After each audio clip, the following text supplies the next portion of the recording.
Big Talks, the podcast where little kids have big conversations. I'm Emily. I'm Lucia. And I'm Daniel. Today we have a very special topic to explore: gender identity. Gender identity is something we all have, and it's about how we feel inside.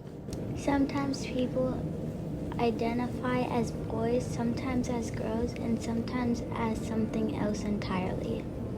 That's right. Our gender is just another piece of what makes us who we are. To help us understand this better, we have a special guest today. Please welcome Mix Nilsson, a teacher in our district.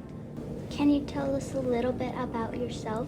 Yes, definitely. So I have been a teacher in Alameda Unified for about 7 years. And I worked first at Encinal Junior Senior High School, and now I work at Wood Middle School. I've been a teacher for over 10 years, and most of what I do, I used to teach English in high school, and now I'm an intervention lead. So I help support students who are struggling. I also have 2 kids. One is a 2nd grader at Maya Lynn, and the other is in preschool. Thank you for joining us, Mix Nielsen. Let's start by defining gender identity. Gender identity is how you feel inside about whether you are a boy, a girl, both, neither, or something else completely. It's about what feels right for each other person. Yeah, I'm so glad that you're learning about gender identity right now and that you're teaching other people about it. A lot of people think that just by the way someone looks, they can know what the gender identity is. But gender identity is really on the inside versus gender presentation, right? Just how someone shows their gender identity or expresses their gender identity. Yes, it is not just about how you look on the outside, like your clothes or your hair. It's more about how you feel about yourself on the inside. Okay, that makes sense.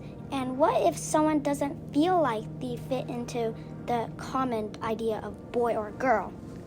Well, I'm very grateful for the young people that I work with because they have taught me a lot about what we do if we don't fit into, what we consider a boy or a girl.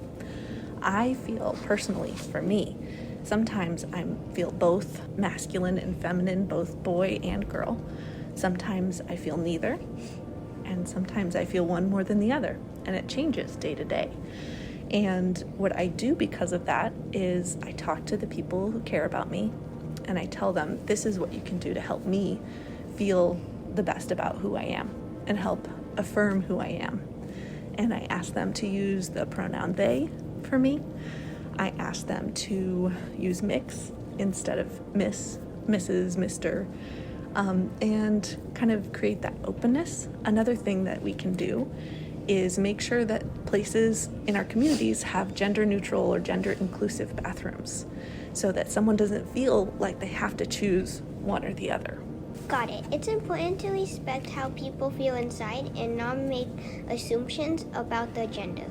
Respecting someone's gender identity is all about being kind and understanding. Asking them their pronoun is a great place to start. Speaking of pronouns, why are they important and how can we use them correctly? Pronouns are really important because they help us feel who we are when other people are talking about us. And no one really wants to be called something that they're not, right? We want people to see and recognize us for who we are. So that's why they're important. They help us know that other people see us and care about us, and they want to make us feel good and welcome. And we can use them correctly, like you said, asking what their pronouns are. As somebody who doesn't always use the pronouns that everyone's used to, I am always happy when someone asks me about pronouns. And I'll often start and say, I use they, them pronouns, so they know. And I'll ask, what are your pronouns? And make it really normal. Even if someone uses pronouns that really match how they present and how they look, we can still share what our pronouns are and ask too, because like you said, we should never make an assumption about what pronouns they like. In the beginning of the year, Miss Brazil let us make pronoun buttons we could just hang up on our backpack. Yeah, that's such a great way to make it easy to remind people what pronouns you like. And then even when you're meeting strangers or you're in a different situation, meeting a new friend, they can see. And I actually have a they them button that I wear sometimes too. That makes sense. And what about these terms? Non-binary and transgender, what do those mean? I'm going to start with transgender because non-binary is one way to be transgender. Transgender means that what the people thought that person was when they were born, they decided they were a boy or a girl, is not what that person is when they grow up. When they grow up and they find out who they are, they get to know themselves, they say, that doesn't really fit. I'm something else. And so non-binary is somebody who doesn't identify as either one or the other. They don't say, I am a boy or I am a girl. They say, I am both or neither or all. And so somebody who, for me, I was assigned female at birth. They said, you're a girl. And then I grew up and I learned who I am. And I say, no, that's not me. So I am trans non-binary.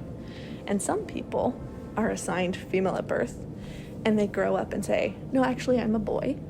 And they're trans men or trans boys, right? So it's different. Trans includes a lot of different kinds of people, including non-binary folks like me. One of my best friends is non-binary, and they are really cool. That's great that you have a friend and that you're supporting them and appreciating who they are. In the beginning, it was hard because it was hard, like when I was trying to remember the pronouns that have changed. Yeah, that can be really hard for people trying to support people they care about who are using different pronouns, because you have one word in your head and then you have to change it, and that's really hard for our brains to do. I think the main thing that we can do when we do make those mistakes, try to fix them right away and not make it a big deal. You know, if we make it a big deal, then they're reminded, and then if you're like, oh, I'm the worst ever, I'm so bad, then they have to make you feel better. And instead just being like, oops, I'm sorry, and then you move forward. And that's what feels really good to people like me. Thank you for explaining that. And for kids like us, how can we be good friends and allies to someone exploring their gender identity? I love this question. One way is to really believe somebody when they tell you who they are.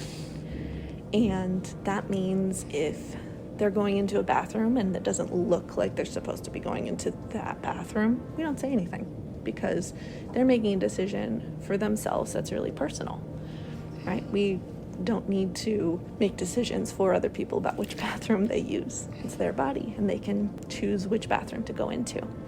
And if they say, oh, now I want to be a boy and go by he, we go, okay, we'll do that. We'll make that change, and just believe them. Don't make them prove it, right? Instead, we just say, okay. Another really important thing is that it can change over time. You know, people can feel comfortable with different things. And for some people like me, it changes every day. That's great advice. We should all work to be kind and inclusive.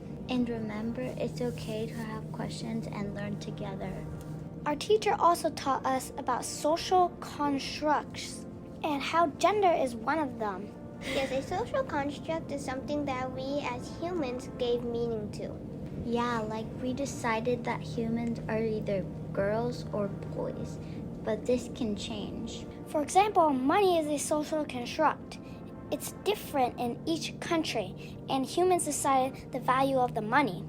It's important to remember that ideas of gender can change just like anything else, and we need to be respectful to those around us. This is such a great concept to be learning at your age. And fashion is another social construct, something that's different from place to place and changes over time and is also really gendered, right? And the decisions that people made about fashion and gender can change too.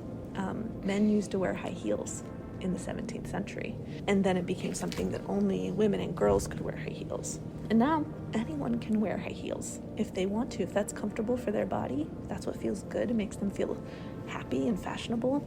Anyone can do it. Non-binary people like Jonathan Van Ness, who is non-binary, loves wearing heels. And there are men who love wearing high heels. And so things like fashion and gender, like you said, change over time and depending on where you are. and who you are. Thank you so much for sharing your knowledge with us today. We've learned a lot about gender identity, and we hope our listeners have too. Thank you so much for inviting me to have this conversation with you. Grown-ups like me are really good people to ask questions about this too.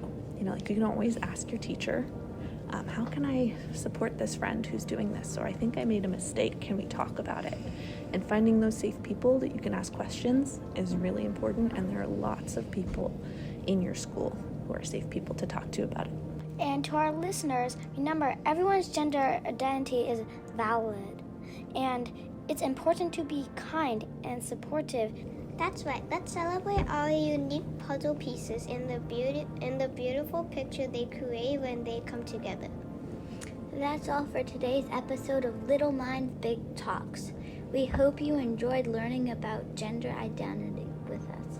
If you want to write into our show and ask us questions or get any advice about your gender, send an email to littlemindsbigtalks@gmail.com. And don't forget that you are valid and you matter. Thanks for listening, and remember, little hearts can make a big difference. So spread kindness, stay curious, and strive to make the world a better place, one conversation at a time. Bye!